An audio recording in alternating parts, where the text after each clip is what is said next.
Welcome back to my channel. நீங்கள் இது வரைக்கும் நம்ம சேனலை சப்ஸ்கிரைப் பண்ணாமல் இருந்தீங்கன்னா சப்ஸ்கிரைப் பண்ணிவிட்டு பக்கத்தில் இருக்க பெல் ஐக்கான் அழுத்திக்கோங்க. அப்போ தான் நம்ம போடக்கூடிய வீடியோ உங்களுக்கு நோட்டிஃபிகேஷன் வரும். இன்றைக்கி என்ன ரெசிபி பார்க்க போகிறோம்னா ஆட்டு நெஞ்செலும்பு குழம்பு எப்படி செய்யணும்னு பார்க்க போகிறோம். வாங்க பார்க்கலாம். கறியை வாங்கிட்டு வந்தது உப்பு மஞ்சத்தூள் போட்டு நல்லா கழுவி எடுத்துக்கோங்க. குக்கரில் கறியை சேர்த்துட்டு கறி முழுகிற அளவுக்கு தண்ணி ஊற்றிக்கோங்க. அதில் கொஞ்சமாக இஞ்சி பூண்டு பேஸ்ட்டு உப்பு மஞ்சத்தூளும் சேர்த்து 5லேருந்து 6 விசில் விட்டு எடுத்துக்கோங்க. 8 விசில் கூட தாராளமாக விடலாம். கறி நல்லா வெந்து பூ போல் வரும். இப்போ மசாலா அரைக்க தேவையான பொருள் பார்த்துக்கலாம். பேன் அடுப்பில் வச்சு 1 ஸ்பூன் எண்ணெய் ஊற்றிக்கோங்க. ஒரு பெரிய வெங்காயத்தை நல்லா நறுக்கி சேர்த்துக்கோங்க.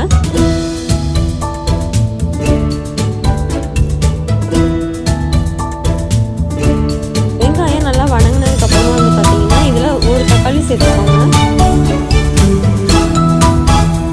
இது கூடவே கொஞ்சமாக சோம்பு சேர்த்துக்கோங்க. இந்த வெங்காயமும் தக்காளி நல்லா வணங்கினதுக்கு அப்புறமா பார்த்தீங்கன்னா துருவின தேங்காவை கொஞ்சம் சேர்த்துக்கோங்க. தேங்காவை சேர்த்ததுக்கு அப்புறமா ஒரு 2 கிளறி ஸ்டவ் ஆஃப் பண்ணிடணும். அரைட்டும் தனியாக எடுத்து வச்சுக்கோங்க. இன்னொரு பேன் வச்சுக்கோங்க. அதில் 3 ஸ்பூன் எண்ணெய் சேர்த்துக்கோங்க. கொஞ்சமாக கடுகு, சோம்பு, பட்டை, கிராம்பு, ஏலக்காய் சேர்த்துக்கோங்க. கடுகு பொரிஞ்சதுக்கு அப்புறமா அதில் ஒரு 2 பச்சை மிளகாவும் புதினா கருவேப்பிலை சேர்த்துக்கோங்க. கொஞ்சமாக வெங்காயம் நறுக்கி சேர்த்துக்கோங்க. சின்ன வெங்காயம் நான் இன்னைக்கு சேர்த்துருக்கேன். ஒரு 100 கிராம் அளவுக்கு சேர்த்துக்கோங்க. வெங்காயம் லைட்டாக வணங்கினதுக்கு அப்புறமா இஞ்சி பூண்டு பேஸ்ட்டு சேர்த்துக்கோங்க.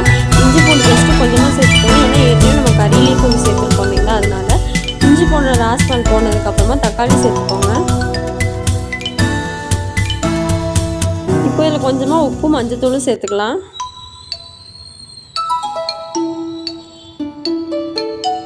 தக்காளி நல்லா வணங்கி வந்ததுக்கப்புறமா நம்ம வேக வச்சு எடுத்து வச்சுருக்கக்கூடிய மட்டனை அதில் ஆட் பண்ணிக்கலாம்.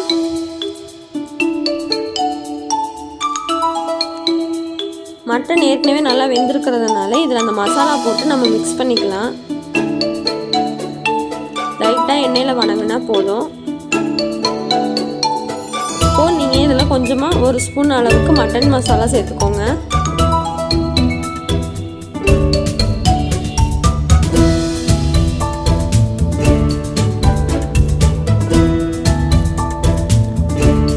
இந்த மசாலா வணங்கினதுக்கப்புறமா நம்ம வேக வச்சு எடுத்த தண்ணி இருக்குது பார்த்தீங்களா, அதே இது கூடவே ஆட் பண்ணிக்கோங்க.